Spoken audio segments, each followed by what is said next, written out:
പ്രണയപ്പകയിൽ സുഹൃത്ത് കഴുത്തറുത്ത് കൊലപ്പെടുത്തിയ പാനൂർ സ്വദേശി വിഷ്ണുപ്രിയ കൊലക്കേസിൽ വിധി ഇന്ന് വരും. മുൻ സുഹൃത്ത് ശ്യാംജിത്താണ് പ്രതി. വിവരങ്ങളുമായി ശ്രീജിത്ത് ചേരുന്നുണ്ട്. ശ്രീജിത്ത്, വിവരങ്ങൾ ഇതുമായി ബന്ധപ്പെട്ട. ലക്ഷ്മി, കേരളത്തെ ഞെട്ടിച്ച ഒരു കൊലപാതകമായിരുന്നു വിഷ്ണുപ്രിയ കൊലപാതക കേസ്. പ്രണയപ്പകയിൽ സുഹൃത്ത് കഴുത്തറുത്ത് കൊലപ്പെടുത്തിയ പാനൂർ സ്വദേശി വിഷ്ണുപ്രിയ കൊലക്കേസിലാണ് അല്പസമയത്തിനകം കോടതി വിധി പറയുക.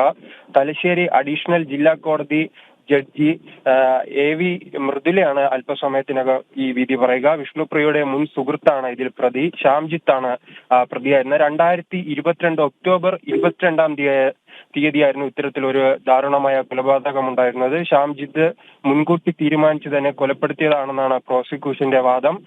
2 ദിവസം മുൻപ് തന്നെ ഇത്തരത്തിൽ കൂത്തുപറമ്പിലെ കടയിൽ നിന്നും പ്രതി ചുറ്റുകയും അതോടൊപ്പം തന്നെ കൈയുറയും വാങ്ങിയതായും ഇപ്പോൾ അന്വേഷണ സംഘത്തിന് കണ്ടെത്താൻ കഴിഞ്ഞു. അതിന്റെ CCTV അടക്കമുള്ള തെളിവുകൾ നിലവിൽ കോടതിയിൽ ഹാജരാക്കിയിട്ടുണ്ട്. അതിനാൽ തന്നെ പ്രതിക്ക് ശക്തമായ ഒരു ശിക്ഷ ലഭിക്കുമെന്നാണ് അന്വേഷണ സംഘം വിശ്വസിക്കുന്നത്. അതിനുള്ള പ്രത്യേക തെളിവുകളും ഈ കോടതിയിൽ ഹാജരാക്കിയിട്ടുണ്ട്. വിഷ്ണുപ്രിയയുടെ ശരീരത്തിൽ 29 മുറിവുകളാണ് ഉണ്ടായിരുന്നത്. അതിൽ 10 മുറിവുകൾ മരണശേഷമുള്ളതാണ്. അതോടൊപ്പം തന്നെ ഈ വിഷ്ണുപ്രിയയുടെ കഴുത്ത് 70% മുറിഞ്ഞ നിലയിൽ, തൂങ്ങിയ നിലയിലായിരുന്നു. അത്തരത്തിൽ ദാരുണമായ ഒരു കൊലപാതകമായിരുന്നു. അതിനാൽ തന്നെ പ്രതിക്ക് ശക്തമായ ശിക്ഷ വാങ്ങിക്കൊടുക്കുവാൻ കഴിയുമെന്നാണ് പ്രോസിക്യൂഷന്റെ വിശ്വാസവും. അതിന് അനുബന്ധമായ തെളിവുകളും ഇവർ കോടതിയിൽ ഹാജരാക്കിയിട്ടുണ്ട്. എന്തായാലും അല്പസമയത്തിനകം തന്നെ ഈ വിഷ്ണുപ്രിയയുടെ കൊലപാതകവുമായി ബന്ധപ്പെട്ട വിധി കോടതി പറയും. അതാണ്, പെൺകുട്ടി അതിക്രൂരമായി കൊലപ്പെടുത്തിയിട്ടും ശ്യാംജിത്തിന്റെ പ്രതികരണം തീരെ കുറ്റബോധമില്ലാതെയായിരുന്നു. നമുക്കറിയാം, തനിക്ക് 25 വയസ്സായതേ ഉള്ളൂ, 14 വർഷത്തെ ശിക്ഷയുള്ളൂ, ഗൂഗിളിൽ കണ്ടിട്ടുണ്ട്. അതുകൊണ്ട് തന്നെ 39 വയസ്സാകുമ്പോൾ ശിക്ഷ കഴിഞ്ഞിറങ്ങും, ഒന്നും സംഭവിക്കില്ല, അതിൽ കൂടുതൽ എന്നുള്ളൊരു പ്രതികരണം അന്ന് വളരെ രീതിയിലുള്ള വിവാദമായിട്ട് പ്രതികരണമായിരുന്നു. അതിൽ ശ്യാംജിത്തിന് അർഹമായ ശിക്ഷ തന്നെ ലഭിക്കും എന്നുള്ളതാണല്ലോ ഇത്രയും ഈ പ്രോസിക്യൂഷൻ മുന്നോട്ട് വെച്ച തെളിവുകളൊക്കെ വെച്ച് കണക്കൂട്ടുമ്പോൾ നമ്മൾ മനസ്സിലാക്കേണ്ടത്, ഊഹിക്കേണ്ടത്.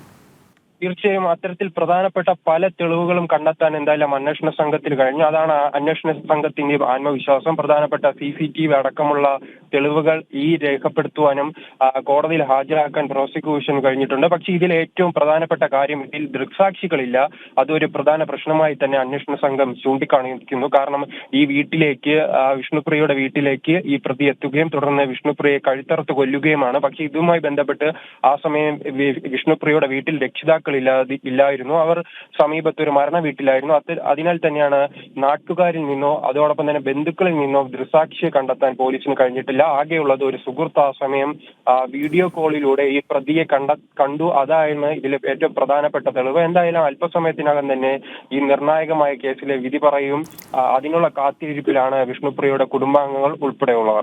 ദൃക്സാക്ഷികളില്ലാത്ത കേസിൽ സാഹചര്യ ശാസ്ത്രീയ തെളിവുകൾ അടിസ്ഥാനമാക്കിക്കൊണ്ടായിരുന്നു പോലീസ് അന്വേഷണം. എന്തായാലും വിധി അല്പസമയത്തിനകം വരും എന്നാണ് വിവരങ്ങൾ ശ്രീജിത്താണ് നൽകിക്കൊണ്ടിരുന്നത്.